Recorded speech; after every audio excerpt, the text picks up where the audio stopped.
Salut, c'est Trado, je suis content de vous retrouver pour la mise à jour des zones d'accumulation rationnelle sur les cryptos majeurs. Je vous rappelle que ce format ne s'adresse pas aux traders, il s'adresse aux investisseurs de long terme qui veulent acheter progressivement et construire une position de long terme à l'horizon de la retraite ou de la transmission. Mais en tout cas, ce n'est pas ici du trading de très court terme, loin s'en faut. On cherche simplement à accumuler et on ne pense pas à la revente. Et voilà où nous en sommes pour Bitcoin. En données journalières, on voit que la tendance de long terme est toujours baissière et que la tendance de fond est également baissière puisque nous sommes en dessous de la M200 qui descend, en dessous de la M50 qui descend.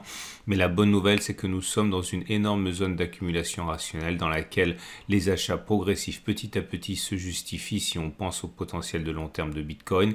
Je vous remontre l'origine de cette zone rouge qui est notre zone de support. Il faut remonter sur les données mensuelles pour comprendre pourquoi.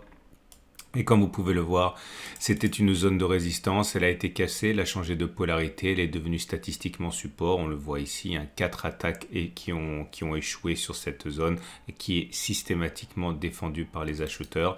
Donc même si son épaisseur peut prêter à sourire, il demeure que, voilà, on parle ici de 40% d'amplitude.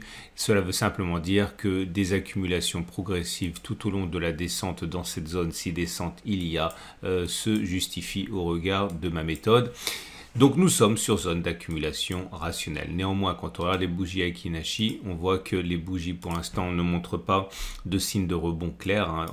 Ce n'est plus baissier puisque vous voyez c'est une bougie qui est verte, qui est en train de se dessiner. Celle d'avant était une bougie rouge avec mèche haute et mèche basse. Bref, on n'était pas sur un régime de chandelier Aiki-Nashi baissier comme ça, vous voyez.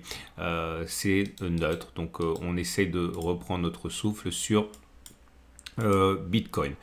On passe tout de suite à l'Ethereum. Et pour l'Ethereum, c'est la même chose. La zone de support, on est dessus, on est quasiment dessus. C'est une zone importante. Regardez, si je vous montre les données mensuelles, vous allez vous en convaincre. Regardez, c'est la zone sur laquelle on a rebondi. Là aussi, depuis 4 mois, ancienne zone de résistance qui a été cassée, qui a changé de polarité, qui est devenue support et qui fait donc l'objet d'accumulation de la part de très nombreux investisseurs pour le long terme. C'est une zone qui est très très large et il faut être capable d'en tirer parti au cas où on s'enfoncerait dedans. Donc une accumulation progressive tout au long de la descente est quand même à privilégier si on veut investir selon ma méthode. C'est une zone, regardez, qui fait quasiment 90%. On a vu qu'elle était légitime, même si son amplitude est vraiment presque caricaturale. En tout cas, tout au long de la baisse, ici on peut envisager d'acheter un petit peu. Et la tendance de long terme est toujours baissière, la tendance de fond est toujours baissière, les bougies Aiki-Nashi ne montrent pas de véritable signe de retournement, malgré l'actualité fondamentale de la valeur. Pour l'instant, on va dire que rien ne se passe. Ce sont des bougies rouges sans mèche haute, autrement dit, il est plausible que l'on continue de baisser. Et on passe à Binance Coin, BNB, qui est dans une situation de long terme baissière, une tendance de fond qui est baissière également, mais là aussi, regardez l'épaisseur, l'ampleur, l'amplitude de cette zone énorme de support mensuel.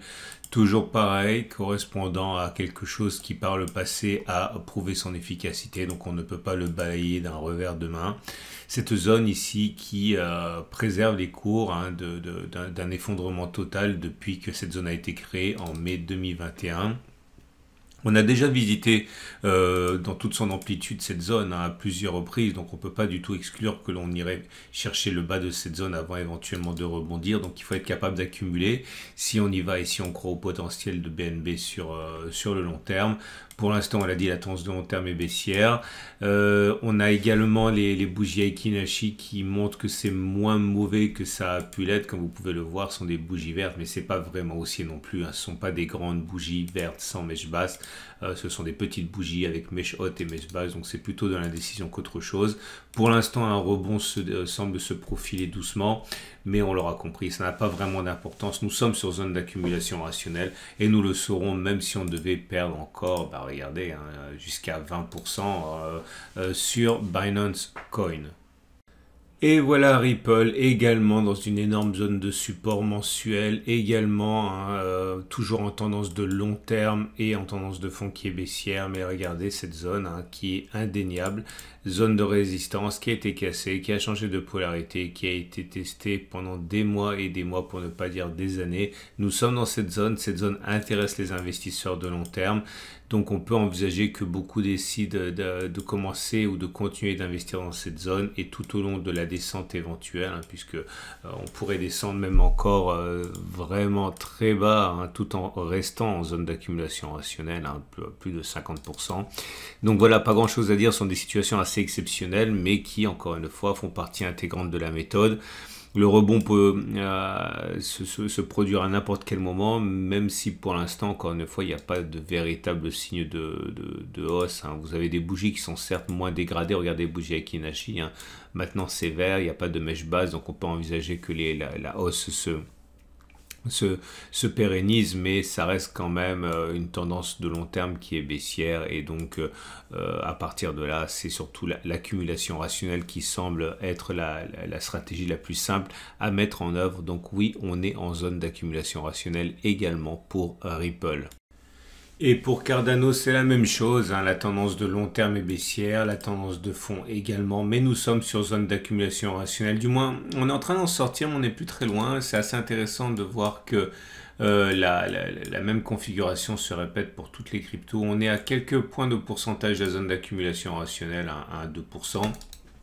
Tout retour dans cette zone a jusqu'à présent été salvateur et tout retour dans cette zone a fait l'objet d'accumulation depuis des mois et des mois. Donc ce n'est pas différent cette fois, hein. On a une possibilité de rajouter du Cardano à son wallet si on pense que c'est une bonne idée pour le long terme. Cette zone fait 20%, donc il faut impérativement être capable d'accumuler encore si on croit au projet tout au long de la descente éventuelle. Mais là on est bientôt à nouveau sur zone d'accumulation rationnelle.